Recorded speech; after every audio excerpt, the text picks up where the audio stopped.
Bismillahirrahmanirrahim. Assalamualaikum warahmatullahi wabarakatuh. Innal hamdalillahi nahmaduhu wa nasta'inuhu wa nastaghfiruhu wa na'udzu billahi min syururi anfusina wa min sayyiati a'malina. May yahdihillahu fala mudhillalah wa may yudlil fala hadiyalah. Asyhadu an la ilaha illallah wahdahu la syarikalah wa asyhadu anna Muhammadan abduhu wa rasuluh. Amma ba'du. Perkenalkan, nama saya Inayah Nur Alifah dengan NIM 213111162 dari Prodi Pendidikan Agama Islam kelas 2E. Saya akan menyampaikan tentang 4 kaidah aghlibiyah. Kaidah pertama, Ida ijtama al halalu wal haramu gulibal haram. Artinya, apabila yang halal dan yang haram berkumpul, maka yang dimenangkan adalah yang haram. Landasan kaidah, Nabi Muhammad SAW bersabda, Majtama al halalu wal haram illa ghalabal haramul halal. Tidaklah berkumpul halal dengan haram kecuali haram itu mengalahkan yang halal. Hadis ini menegaskan bahwa halal dan haram yang berkumpul, maka yang lebih dominan adalah haram. Maka dari itu, hukum haram harus lebih diutamakan daripada yang halal, sebagaimana yang telah disepakati oleh jumhur ulama.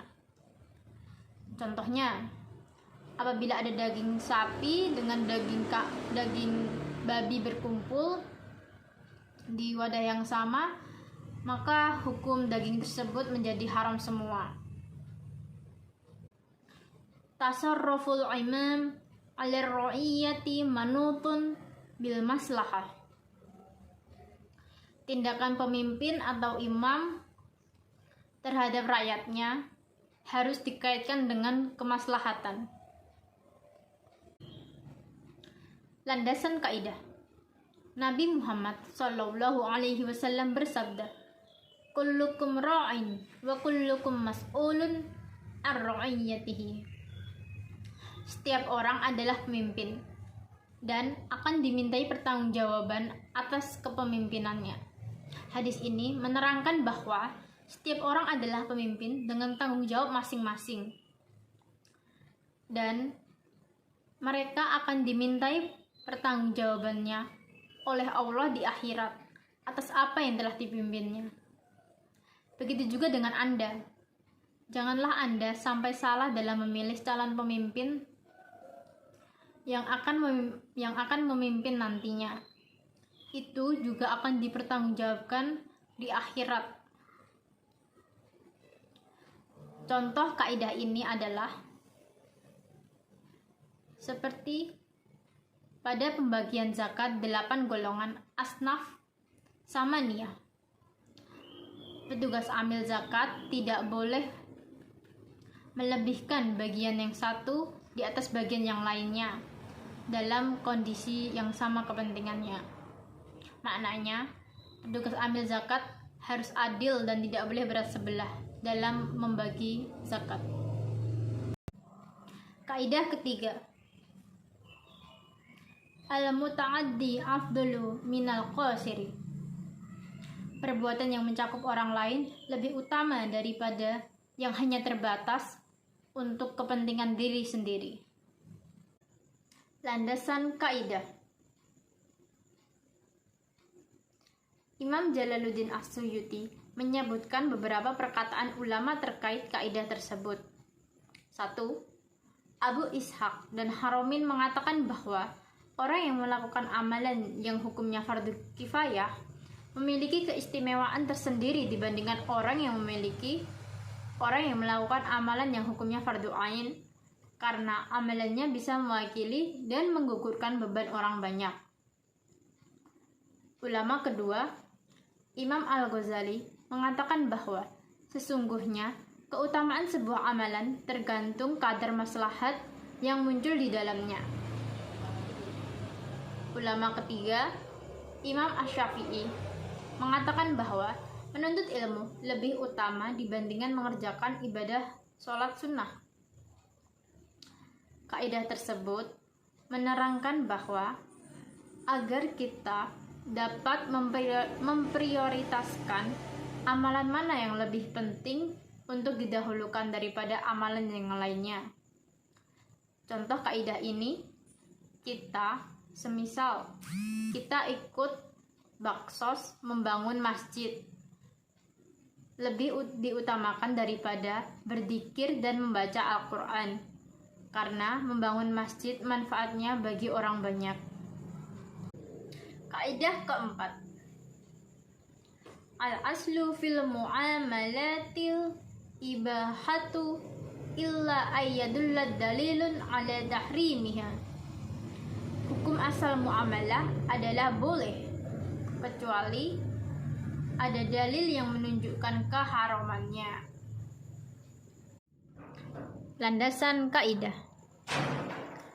An Anasin annan nabiyya sallallahu alaihi wasallam marra biqaumin yulakifuna faqala laula taf'alu lasaluha qala faharja shishan famarra bihim faqala ma linahlikum qalu qulta kadza wa kadza qala antum a'lamu bi amri dunyakum. Artinya, dari Anas radhiyallahu anhu dituturkan bahwa Nabi Muhammad SAW pernah melewati suatu kaum yang sedang melakukan penyerbukan kurma. Beliau bersabda, andai kalian tidak melakukan penyerbukan, niscaya kurma tersebut menjadi baik. Anas berkata, pohon kurma itu menghasilkan kurma yang jelek. Lalu Nabi SAW suatu saat melewati lagi mereka dan bertanya, apa yang terjadi dengan kurma kalian? Mereka berkata, dulu Anda berkata demikian dan demikian. Beliau pun bersabda, kalian lebih tahu tentang urusan dunia kalian. Hadis riwayat Muslim.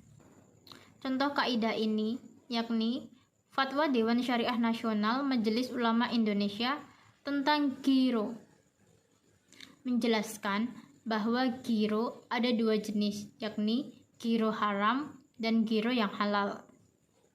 1. Giro yang tidak dibenarkan oleh syariah, yaitu giro yang perhitungannya menggunakan bunga. 2. Giro yang dibenarkan oleh syariah, yakni menggunakan prinsip mudharabah dan wadiah. Giro yang jenis kedua ini hukumnya boleh, karena tidak menyelisihi dalil-dalil umum yang ada dan tidak ada yang mengharamkannya. Sekian dan terima kasih. Apabila ada salah kata, mohon maaf. Wabillahi taufiq wal hidayah. Wassalamualaikum warahmatullahi wabarakatuh.